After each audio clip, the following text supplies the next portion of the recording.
Sziasztok! A mai videóban mosogató szappant szeretnék készíteni veletek. Ha velem vagytok egy ideje, akkor tudjátok, hogy szeretjük a természetes dolgokat itthon, a háztartásban, a tisztítószereinket, de leginkább, ami rávett arra, hogy ezt a receptet kipróbáljam, az az volt, hogy mostanában nagyon-nagyon hamar tönkre mennek a mosogató keféim, ami ilyen utántölthető plastik kefe, és rajta van egy szivacs.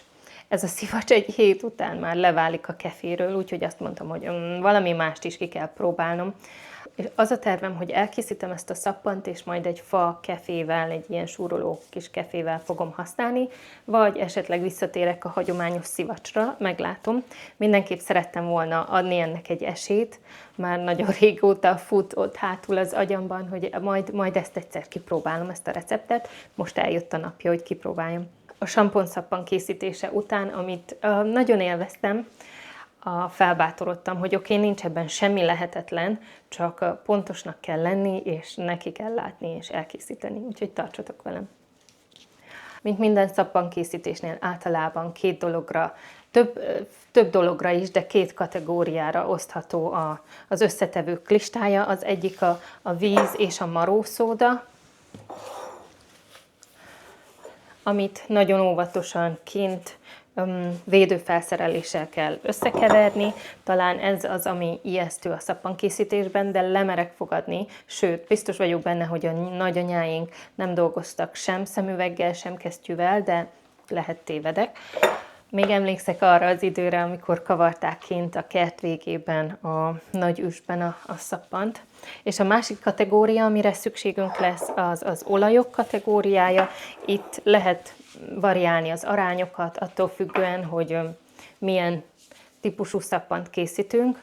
Ebben a receptben 3 zsíradékot fogok felhasználni, olajat, ricinus olajat, kókuszsírt és marhafagyút. A kókuszsír lesz itt legnagyobb arányban, ennek nagyon jó a tisztító hatása, viszont ki tudja szárítani a bőrt, ezért kerül bele még ricinus olaj, ami gazdaggá, krémessé teszi és segít, hogy ne olvadjon el annyira hamar a szappan, a marhafagyú pedig nagyon jó a bőrnek, úgyhogy ez a 3 így együtt, ezért van. Aztán fog még kerülni bele citromos illóolaj, citromillóolaj. Legelőbb azt fogom csinálni, hogy ezt a 3-at kimérem, és gőz felett fel fogom olvasztani, aztán amíg olvad, addig összekeverem a marószódát a vízzel, mert annak is hűlnie kell. Közben oda tettem a vizemet forni, 700 g kókuszvajra lesz szükség.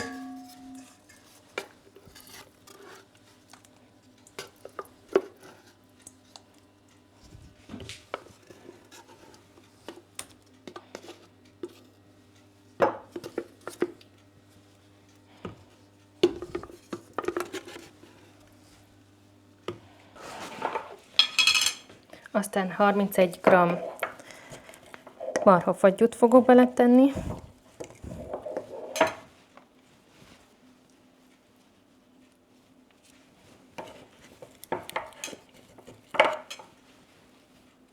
És 31 g ricinus olajat.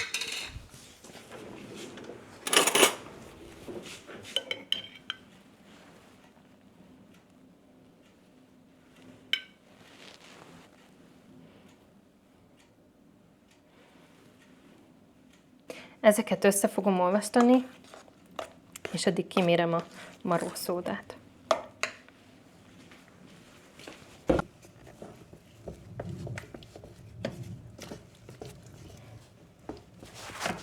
Aztán jöhet a víz, amiből 293 kell nekünk.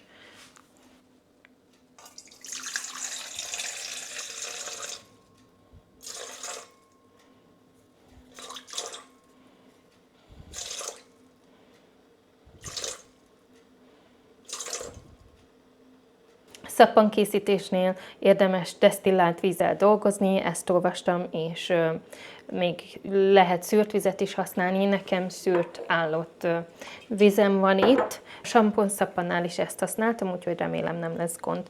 Kimértem a vizemet, és most jön a marószóda.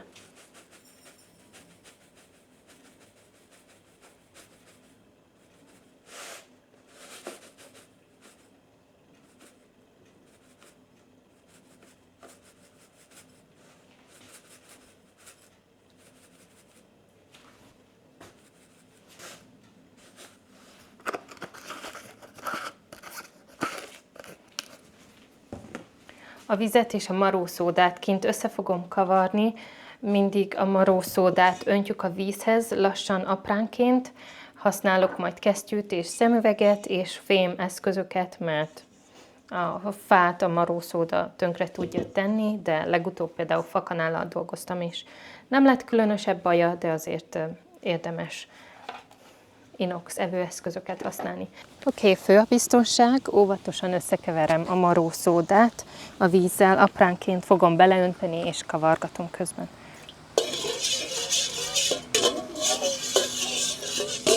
Közben pókot nem akarunk bele.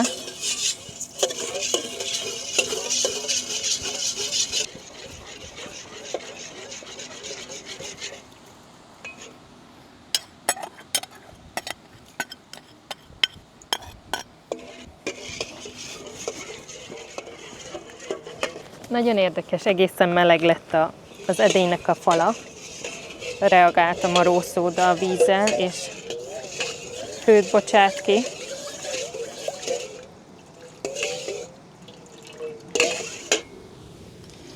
Az elején egészen felhős állaga volt, aztán most már kezd kitisztulni, beviszem és megvárom, még egy kicsit hűl, csak azután keverem össze az olajokkal. Az olajok egészen felolvadtak. Egy picit hagyom ezt is hűlni, aztán mindjárt jöhet a keverés. Lehűlt a marószódás víz, és lehűltek az olajok is. A marószódás vizet fogom önteni lassan apránként az olajokhoz, és közben kavargatom a botmixerrel.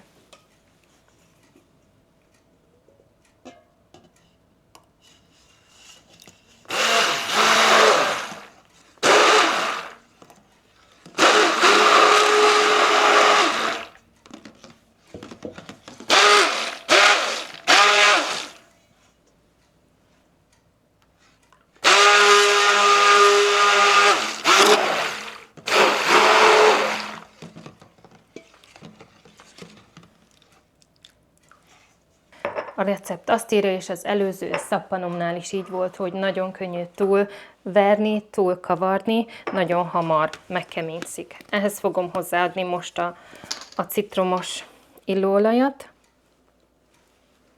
10-15 cseppet.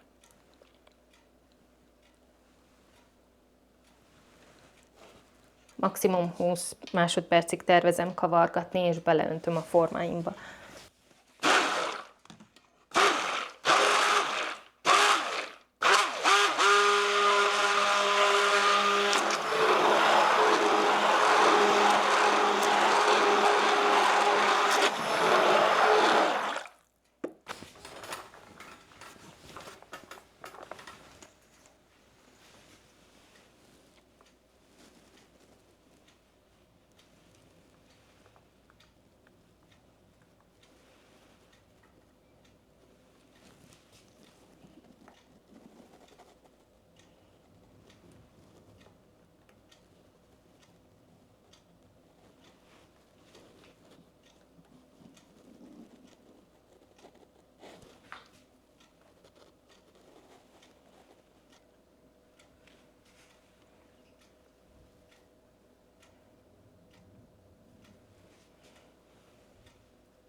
Kitöltöttem a szappant a formákba, lett belőle 12 plusz még egy, valószínű nem töltöttem elég tele ezeket a kis napraforgó virágformákat, úgyhogy ennyi lett belőle, 13. Most el kell mennem itthonról, itt fogom hagyni egy picit szilárdulni őket a pulton, és ha visszajöttem, átköltöztetem őket a boiler szobánkba, ott jó meleg van, és majd holnap kiveszem a formából őket.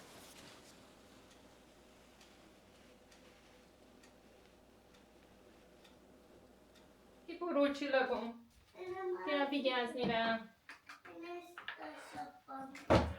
Én a pinket hozom. Én összehozom a pinket. Köszönöm. Nem jött ki. Ezt ide tesszük.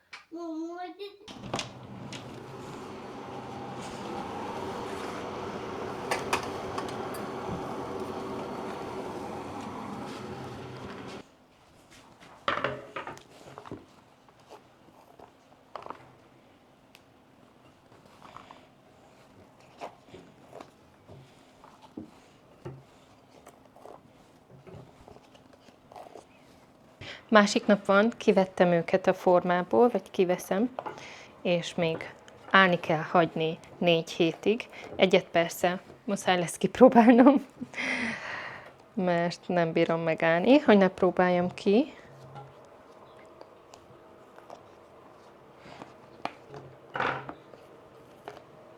Kimosom a formákat is.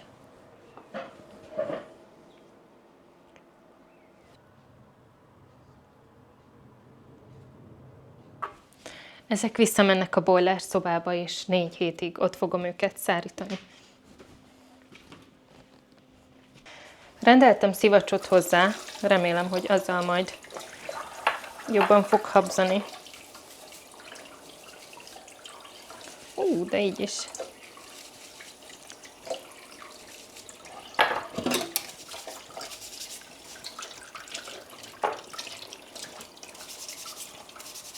Így is habzik elég jól, szivacs nélkül is.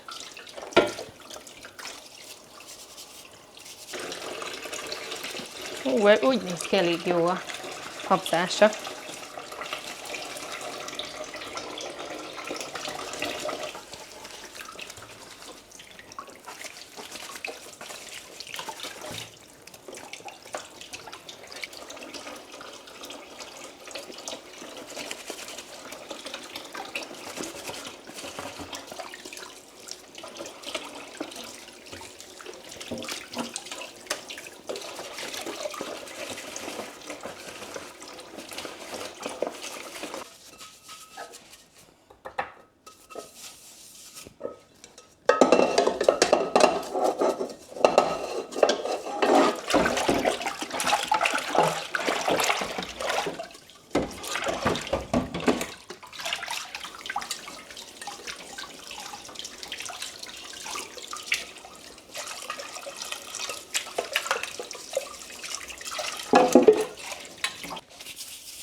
Meg vagyok vele, kipróbáltam, érdekes, másként habzik, mint a mosogatószer. Én mosogatáshoz ezt a kefét használtam legtöbbször, a férjem is néha-néha segít, és ő jobban szeret ilyen kefével mosogatni, mint szivacsal. De megérkezik a szivacs, és kipróbáljuk azzal, és kíváncsi vagyok, hogy fog működni ez a szappanos mosogatószer. Eddig szeretem, eddig tetszett, és persze, hogy az idő majd megmondja, hogy fogja ezt helyettesíteni a mosogatószeremet, a mosogatógélt. Írjátok meg, hogyha ti már próbáltatok hasonlót, vagy ha van egy jól bevált mosogatáshoz való szappanreceptetek, és legközelebb találkozunk. Sziasztok!